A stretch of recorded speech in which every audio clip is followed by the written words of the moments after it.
Cricketer Yuvraj Singh పై Panjagutta police స్టేషన్లో ఫజల్ అనే వ్యక్తి ఫిర్యాదు చేశారు. డిజైన్ అండ్ కన్స్ట్రక్షన్స్ కంపెనీకి క్రికెటర్ యువరాజ్ సింగ్ ఇచ్చిన ప్రమోషన్ను నమ్మి తాము సదరు కంపెనీకి తమ ఇంటి కన్స్ట్రక్షన్ కోసం కాంట్రాక్ట్ ఇచ్చామని తెలిపారు. అందుకోసం 13 లక్షల రూపాయలను కూడా ముట్ట చెప్పినట్టుగా వెల్లడించారు. ఇప్పుడు నిర్మాణం సంగతి దేవుడెరుగు, అసలు ఇచ్చిన డబ్బులు కూడా ఇవ్వకుండా ఏవేవో ఖర్చుల పేరుతో కాలయాపన చేస్తున్నారు అని బాధితుడు ఫజల్ వాపోయారు. ఈ మేరకు ఆ నిర్మాణ సంస్థకు ప్రమోషన్ చేసిన యువరాజ్ సింగ్ పై ఆ కంపెనీపై చర్యలు తీసుకోవాలి అని పంజాగుట్ట పిఎస్లో ఫిర్యాదు చేశారు.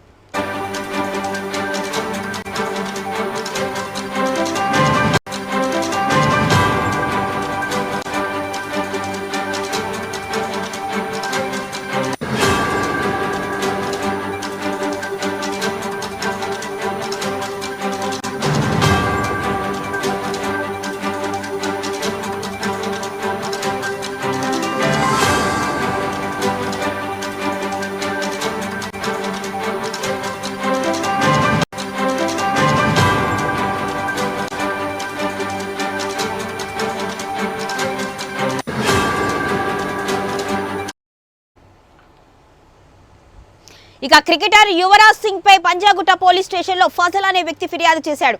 డిజైన్ అండ్ కన్స్ట్రక్షన్ కంపెనీకి క్రికెటర్ యువరాజ్ సింగ్ ఇచ్చిన ప్రమోషన్ను నమ్మి తాను సదరు కంపెనీకి తమ ఇంటి కన్స్ట్రక్షన్ కోసం కాంట్రాక్ట్ ఇచ్చాము అని తెలిపారు.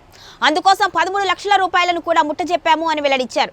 ఇప్పుడు నిర్మాణం సంగతి దేవుడెరుగు, అసలు ఇచ్చిన డబ్బులు కూడా ఇవ్వకుండా ఏవేవో ఖర్చుల పేరుతో కాలయాపన చేస్తున్నారు అని బాధితుడు ఫజల్ వాపోయాడు. ఈ మేరకు ఆ నిర్మాణ సంస్థకు ప్రమోషన్ చేసిన యువరాజ్ సింగ్ పై ఆ కంపెనీపై చర్యలు తీసుకోవాలి అని పంజాగుట్ట పిఎస్లో ఫిర్యాదు చేశారు.